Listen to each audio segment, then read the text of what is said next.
Hello students, क्या हाल है आपके। उम्मीद करते हैं आप लोग खैरियत से होंगे। आज हम पढ़ने जा रहे हैं क्लास 11th की फ़िज़िक्स और चैप्टर जो वेक्टर्स हमने शुरू कर रखा है उसको कंटिन्यू कर रहे हैं। और इससे पहले हमने ग्राफिकल मेथड पे triangle law of vector addition हम आपको वीडियो अपलोड किया था। और आज हम करने जा रहे हैं parallelogram law of addition, vector addition graphical method पे।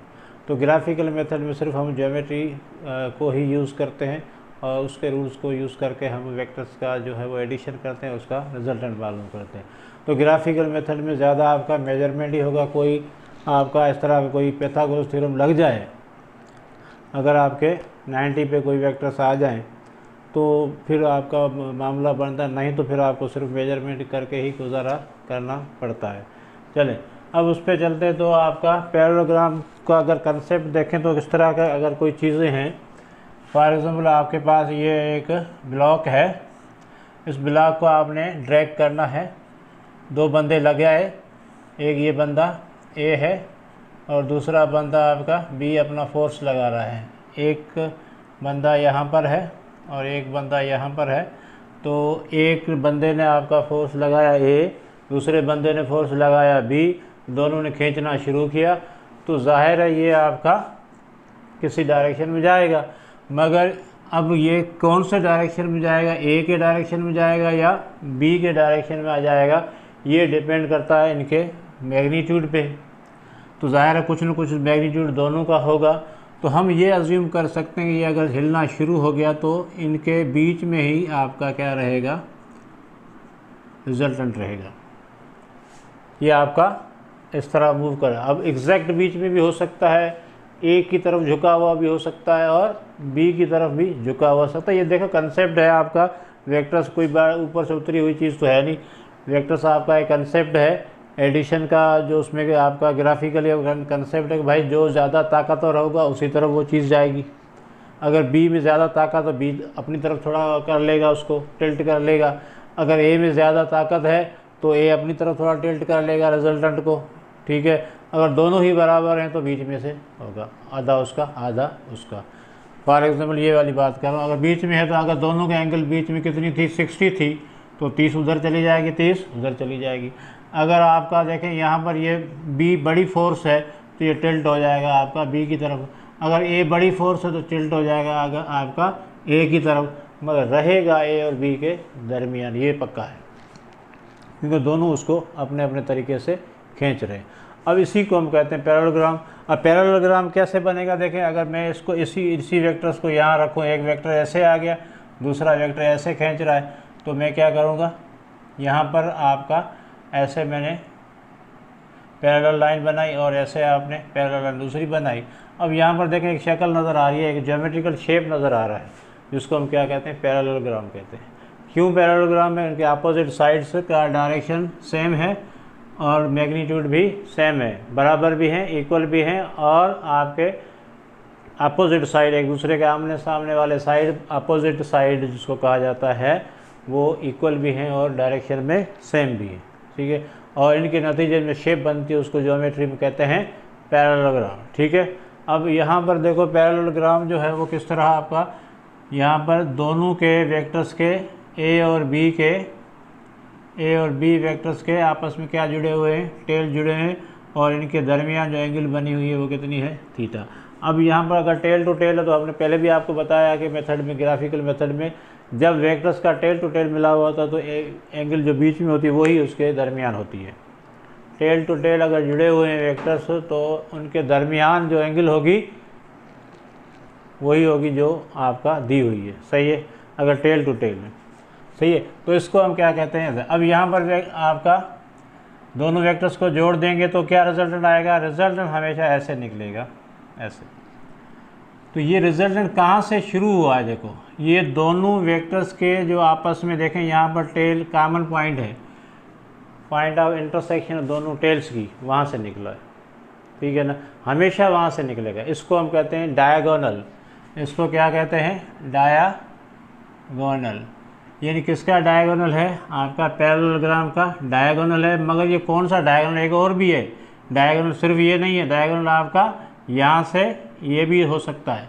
तो मगर आपने रिजल्टेंट के लिए वो डायगोनल उठाना जो स्टार्ट होगा कहाँ से, जहाँ पर दोनों वेक्टर्स की टेल आपस में मिली हुई होंगी वहाँ से डायगोनल स्टार्ट होगा। दोबारा सुन लो, पैरेललोग्राम में पैरेललोग्राम लॉ ऑफ एडिशन में आपके रिजल्टेंट कहाँ से निकलेगा, जहाँ पर दोनों वेक्टर्स की दुम आपस में मिली हुई होगी उस पॉइंट से आप इनिशिएट करेंगे आगे की तरफ, वहीं से निकलेगा हमेशा के लिए। ठीक है, तो ये आप हमेशा याद रखना, कहीं अगर कोई गलती न कर दो तो जहाँ पर आपके टेल मिलेंगे वहीं से ये स्टार्ट होगा। अब देख लें इसकी डेफिनेशन को, आप देख लें तो यही लिखा है मैंने, two vectors are represented by the adjacent side. Adjacent sides का मतलब है अगल बगल में जो दो लाइनें हैं इस तरह जुड़ी हुई। चलो मैं हाथों से बता देता हूँ, ये एडजेसेंट कहेंगे, ये दोनों एक दूसरे से क्या है, जुड़ी हुई हैं, इस तरह जुड़ी हुई हैं। अब ये छोटी भी हो सकती है, देखो इसका मुंह छोटा भी हो सकता है, बड़ा भी हो सकता है, ठीक है, इतना भी हो सकता है। अब ज़रूरी नहीं है कि भाई आपका दो वेक्टर्स के दरमियान एंगल कितनी हो सकती है, ये मैं पहले बता चुका हूँ। 0 और 180 तक हो सकती है, 0 हो सकती है, 180 हो सकती है, इनके बीच में हो सकती है। ज़्यादा से ज़्यादा मैक्सिमम कितनी हो सकती है, 180, और कम से कम कितनी हो सकती है, आपकी 0 हो सकती है। तो आप खुद ही देख लें, ये वेक्टर्स ऐसे भी जुड़े हुए हो सकते हैं, 30 पे जुड़े हो सकते हैं, 60 पे जुड़े हो सकते हैं, 90 पे जुड़े हो सकते हैं, 120 पे जुड़े हो सकते हैं, 130 पे जुड़े हुए हो सकते हैं, मगर ये आपके जुड़े हुए होंगे किस तरह, हमेशा टेल टू टेल जुड़े हुए होंगे, हमेशा टेल टू टेल। ठीक है, एडजेसेंट साइड, ये दोनों साइडों को हम क्या कहेंगे, एडजेसेंट। जैसे आपके घर के साथ जो घर है वो उसको हम कहेंगे एडजेसेंट हाउस। ठीक है, sides of a parallelogram in magnitude and direction joined tail to tail. ठीक है, तो हमेशा किस तरह जुड़े हुए होंगे, अगर आपका टेल टू टेल जुड़े हुए हैं, then the resultant is given by the diagonal of the parallelogram. तो इसका जो डायगोनल होता है ना पैरेललोग्राम, हर पैरेललोग्राम का डायगोनल होता है, वही रिजल्टेंट बताएगा। मगर कौन सा डायगोनल होगा, starting from the common point, common intersection of the two vectors. ठीक है, जहाँ पर ये दोनों वेक्टर आपस में इंटरसेक्ट हो रहे हैं। अब बताएं मुझे, इंटरसेक्ट कहाँ पे हो रहे हैं, टेल पे हो रहे हैं। तो टेल जहाँ दोनों की मिल रही है वहाँ से आपका क्या निकलेगा, रिजल्टेंट निकलेगा। इसको हम कहते हैं law of parallelogram, law of addition of vectors, जिसको ग्राफिकल मेथड में कहा जाता है। ठीक है जी, समझ में आ गया। अब इसको हम थोड़ा और देख लें किस तरह आपके ऐड कर सकते हैं। अब यहाँ पर जो है आपने दो चीज़ें नोट करनी है भाई। तो ये जो आपका डायगोनल है, इसको हम एक नया वेक्टर बन गया जिसको नाम दे दिया आर का। तो by magnitude of R, magnitude of R कैसे मालूम करोगे, ये एक्चुअली किसके बराबर होगा, लेंथ ऑफ द डायगोनल। तो भाई ये आर जो होगा वो मैग्नीट्यूड ऑफ, ये रिजल्टेंट वेक्टर का जो मैग्नीट्यूड होगा वो किसके बराबर होगा, लेंथ जो निकलेगी ना आप डायगोनल की जितनी भी लेंथ है वो आपका मैग्नीट्यूड है किसका, रिजल्टेंट का। ठीक है, इसी तरह डायरेक्शन जो है अल्फ़ा, अब यहाँ ये है आपका अल्फ़ा, ये इस डायरेक्शन में जा रहा है, तो हम इसको कहेंगे, क्या कहेंगे, आपका alpha is the direction of the resultant, direction of the resultant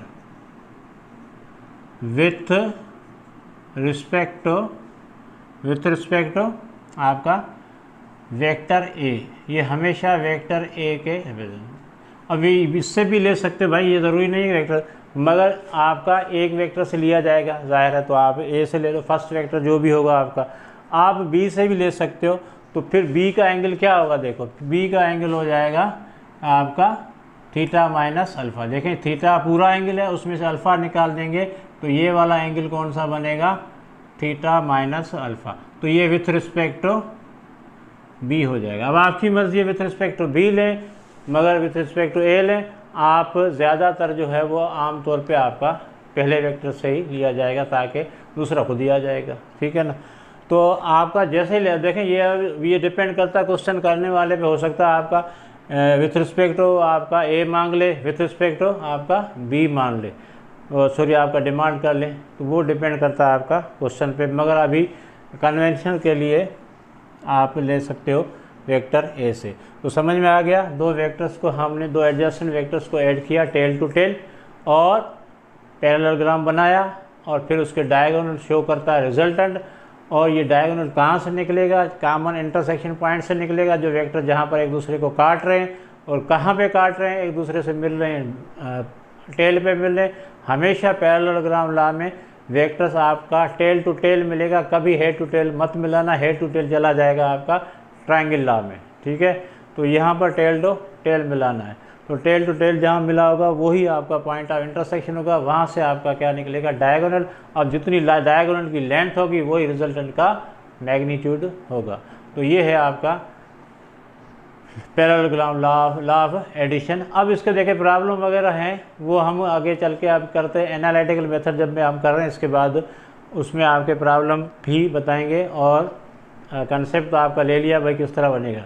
अब हम जा रहे हैं एनालिटिकल मेथड पे नेक्स्ट वीडियो में, तो वहाँ पर आप जो है वो आराम से इसके सारे कंसेप्ट जो है वो क्लियर करा देंगे। आपका ग्राफिकल से लेकर किस तरह हम एनालिटिकल में जाएंगे वो आपको बड़ा आसानी से क्लियर कर देंगे, वो ज़्यादा आसानी से आपको समझ में आ जाएगा।